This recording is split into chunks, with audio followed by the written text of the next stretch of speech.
Hello and welcome to The Way to Freight, the podcast series where we explore the intricate yet powerful connections between the world of freight and commodity markets. And today we're continuing the topic of the decarbonization in the shipping industry. And we're going to talk about the exciting world of the marine engines and their place on the path of the decarbonization in shipping. And for that, I have a very special guest today. This handsome gentleman across from me is Alexander Feindt, who works for MAN Energy Solutions. Alex, could you just give a quick intro on what MAN Energy does and what are you doing there? Hi Alex, thanks for inviting me and grateful to be here. MAN Energy Solutions is a subsidiary of Volkswagen, but unlike our colleagues, we don't deal with cars and trucks. We deal with ships and power plants. So that means we're a technology provider and solutions provider for the shipping industry and also the power business, which means engines, propulsion, propellers, equipment such as those.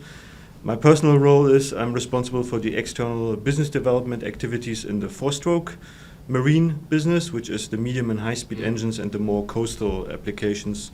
So I'm dealing with, I would say, future developments, trends around decarbonization, defossilization, and alternative fuels. Sounds good. And I think that's the main topic which we're going to talk about today. But just to put it in perspective, again, you mentioned Volkswagen and car engines. Could you, just for the understanding the scale of the matter, how big actually is the marine engine, let's say for a VLCC tanker, comparing to a car engine? Okay. The product portfolio that we have on offer, I would say, ranges from a van size to actually a multi-story building. So two-stroke engines are so big that you would fit into a cylinder. That sounds like a terrible execution to me. So it's a lot of steel that needs to be put into a vessel to actually propel those large vessels on the ocean. Of course, and I assume they're quite fuel hungry. Well, obviously efficient, I'm sure, but generally, if you're this big, you probably consume loads of fuel, and that's a big part of our conversation here. Is what fuels are going to take the shipping industry into the bright green future. And I know you've been into many industry events recently, and obviously, as part of your role, talking to a bunch of your clients and people who produce the marine fuels as well. Do you feel like there is a critical mass accumulating for any specific green fuel solution at this point to meet 2030, 2050 goals? Or are people still deciding what to do and there is still uncertainty regarding where it's going to go? The short answer is no. The more elaborate answer of a politician would be it depends. It really depends a bit on the geography and the trade you're on, or your vessel is on, the supply availability of certain fuels, how often you are able to bunker, whether it's going to be in the same port or whether you're on a tramp trade where you just rotate your ports. We, as an engine maker or a technology provider, we are fuel agnostic, so we try to offer options and technologies for all the fuels that are out there, and we actually see demand and interest into all fuels that are out there. So specifically, when we look beyond gas oil and fuel oil, methane, methanol, ammonia, and hydrogen, in the three different production pathways or colors that are usually being discussed: gray, blue, and green. Right, but I guess you still have to prioritize depending on where most of the interest lies right now. And like you said, there's different interest in two-stroke and four-stroke engines. So in simple way, if we're talking two-stroke, I guess we're talking big vessels carrying commodities like tankers, dry bulkers, and so on. So if we talk about that market segment, is there, let's say, a specifically high demand for one particular solution where when you know that's where you need to focus more of your efforts? So I am not in sales, but what I've heard is that there is still quite a high demand for conventional fuels. Also, we've just signed a large deal for methanol engines that we already have in place on the two-stroke side with a Danish shipping company that actually made quite a bit of media waves because it sets a bit of an example with many companies to follow in a Me Too, first follower type of approach. That sounds like Musk. Yes, indeed. But when it comes to new developments, stuff that is not there on the two-stroke side, then I would say the big thing or the big news is the ammonia engine, which is due to be ready or to be built into the first vessel in the end of 2024. Mm-hmm. And then afterwards it will be made ready for a wider public as a normal part of our offer package. Okay, so ammonia is an interesting solution here. So in recent conversations that we've had with ship owners as well, a lot of them believe that ammonia, while as exciting as it is, as a solution or a big solution on a large scale for the industry is 10, 15 years away, actually, even though the engine is coming in 2024. So with that in mind, I was wondering whether there is, this big interest in terms of actually pre-ordering engines, or do you find that people are already considering buying this particular engine type or preparing their vessels to, say, run on ammonia in 2025, 2026? So I think this question hints at the whole question of ammonia ready, LNG ready, hydrogen ready. So there are certain concepts of not actually building or developing the real thing, but just preparing it for whatever the real thing will be in the future.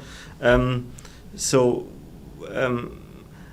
would say we are willing and able to offer certain retrofit options, but not for all fuel types towards all other fuel types. Yeah. So we have a bit of a matrix that we can share and discuss, but we actually need to have a discussion around what fuels can be retrofitted to what by when. So for example, we need to gather some experience on the so if I just stick to two-stroke for now, on the ammonia engine before we actually offer a retrofit package. Yeah, so that takes a year until we can do that.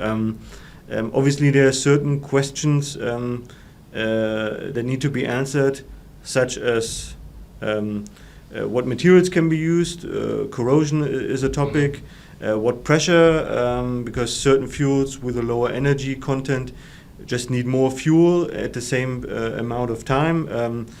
Some are cryogenic, some are toxic, so additional safety measures need to be put in place. So not everything can be used in the next system, yeah, because the tank might be changed. I mean, you're not going to use a liquefied hydrogen for diesel, yeah, now, because it would be just way too expensive. Because you mentioned retrofitting a lot, do you find that there's going to be more demand or potentially more demand coming for retrofitting with new solutions rather than new building in this? Well, I mentioned retrofitting because I felt that was part of the necessary answer. The majority of the fleet is in existence. Yeah? So if we want to reach any kind of IMO or EU targets, we also need to look at the existing fleet. Yeah? We cannot just wait for new vessels being built and old ones being scrapped. We actually need to tackle the existing fleet as well. Yeah. So I mentioned, new build technology for new projects, which is interesting, relevant, and makes things much easier because you plan and design already for the future right now. But obviously we also need to look at what's already there, and we need to have answers for this as well. And this is why we have an after-sales department, which we call PrimeServe, and a new build division, actually two engineering teams even on the four-stroke side.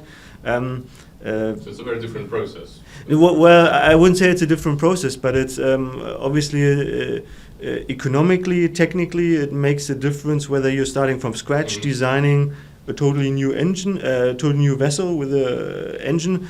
Potentially, batteries might come into play there. Maybe fuel cells might come into play.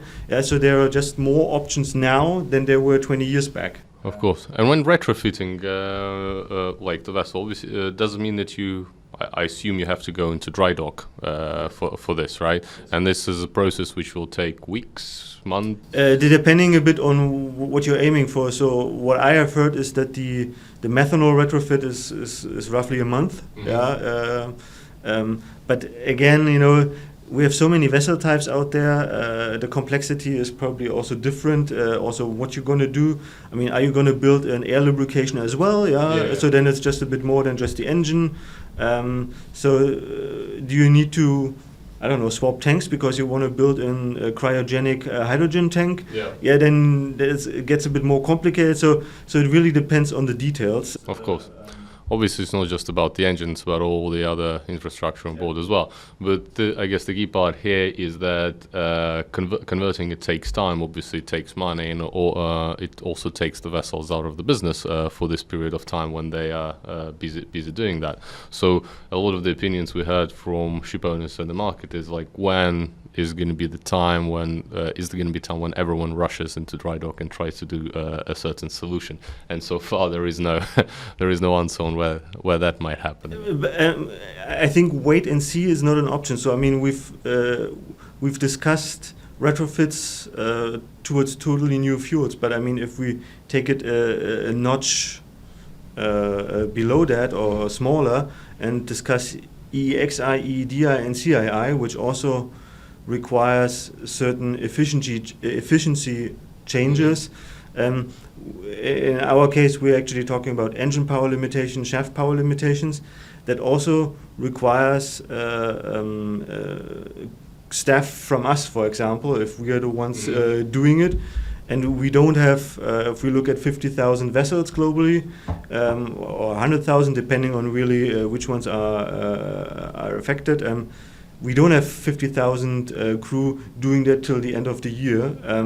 So there is a bit of a need to actually talk to the technology providers, to the yards, to do things. So it will not work to wait until, I don't know, December 30th and then just wake up to say, yeah, I now got 2 days to actually be compliant. So that is something where we need to have a discussion because certain changes actually take time. I'm not working in a yard, so I cannot really comment on yard slots. But obviously the number of yards is limited, but the number of vessels is far bigger than that. So in other words, the message is, if you want to do something, you have to start probably doing it right now rather than wait till 2027. Or to space it out. Yeah, depending on what you want to do. So my plea would, if we're discussing EEXI, EEDI, CII, then we need to do it now. If you want to retrofit your vessel, obviously it depends a bit on your approach. Is your vessel sailing in European waters and will be affected by, for example, the EU maritime proposal? Then it's a different discussion compared to other world regions. You can start blending in bio or synthetic versions of a certain fuel, biodiesel or bio-LNG, for example, if you have a gas engine, a dual fuel engine. And will be compliant with certain regulatory requirements there as well. If we're talking new builds, then obviously we need to have an even deeper discussion because we will be most likely looking at different technologies to the ones 20 years back to be compliant in 20-25 years. Fair enough.